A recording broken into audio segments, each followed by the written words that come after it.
ကျွန်တော်တို့2019လောက် အဲ့လောက်တည်းစလုပ်ပြတာ ကျွန်တော်ပြစ်ထားလိုက်တာပြစ်ထားပြီး easy နေပလိုက် ချေပြီးတော့နေပြတယ် ကျွန်တော်ဆိုလို့ရှိရင်တော့ play white ခါတွေ ကျွန်တော်ဆိုရင်တော့ဟိုနေကိုကြိုက်အနေနဲ့ ကျွန်တော်ဒီကပြပတော့ခါရင်းနဲ့လုပ်ချင်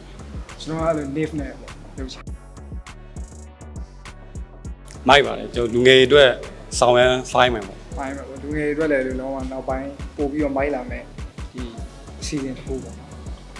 ကျွန်တော်တို့နိုဝင်ဘာလ1ရက်2ရက်နေ့မှာ overflow ပွဲရှိတယ်ကျွန်တော်တို့လည်းရှိမယ်ကျွန်တော်ညီကိုတွေလည်းရှိမယ်လူငယ်တွေလည်းရှိမယ်ကဲ အားလုံးပဲလာကြအောင်ဖိတ်ခေါ်